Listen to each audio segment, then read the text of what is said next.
So I was talking to my homeboy yesterday about farming and stuff like that in general, and he's kind of on the tech side of things, but of course we're both from Mississippi, so he grew up around rural stuff to a degree, and he wanted to know, hey man, where is the money in farming? So I made a YouTube video. But one of the questions that he asked me that I didn't address in that video was, are there any people putting together capital so that farmers can get land and farmers can do stuff? And I had to break it to him that a lot of these venture capitalist firms, because of their predatory nature, are not looking to help anybody get started. They're looking to take over and completely drain what's already there. And of course, him being business savvy, he understood what I meant. But for those of y'all who aren't, let me just break it down this way.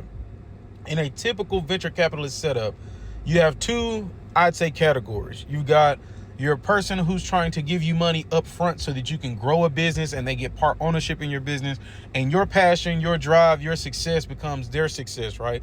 And that's what a lot of venture capitalist firms originated as. That's what they started as. And ultimately, that's what we would hope the rest of them will kind of accommodate to. But then you also have the flip side of that coin. And the flip side of the coin is the vultures, who are the people who are like the McDonald's guy, where I see a good idea. I'm going to wait until you need some money or you're going to go under. I'm going to allow you to go under, and then I'm going to take over. Or I see you have money and you need to expand, and I'm going to find a way to use that expansion and use your drive to grow to take over your company. When it comes to farming, specifically major large farms who do business and stuff like that with these major corporations, because of the high cost of inputs, because of the high cost of equipment, a lot of the venture capitalist firms that invest in farmland wind up doing so while they're hoping that the farm goes under, because then they're going to get everything at an auction and they're going to get everything for pennies on the dollar. They're going to buy up the space, buy up the land, buy up the equipment, all in a lump sum, because the farmer's got to get out of that because he's got debt to pay. So they're going to pay him whatever they can pay him.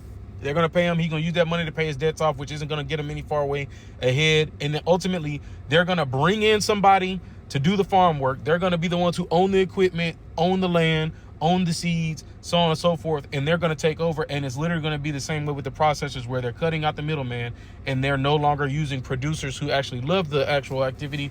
They're using kind of your business mindset of, hey, point A gets you to point B. It's all a big cycle. And they're doing it in every category, where they're catching you on the way down because they know that the system is set up and designed to bring you down financially. They're getting what you have for pennies on the dollar, investing a little bit of money to them, which is a lot of money to us, and then turning it into something that they can use and drain completely dry. And then once they've drained it dry, then they toss it to the side and move on to the next thing.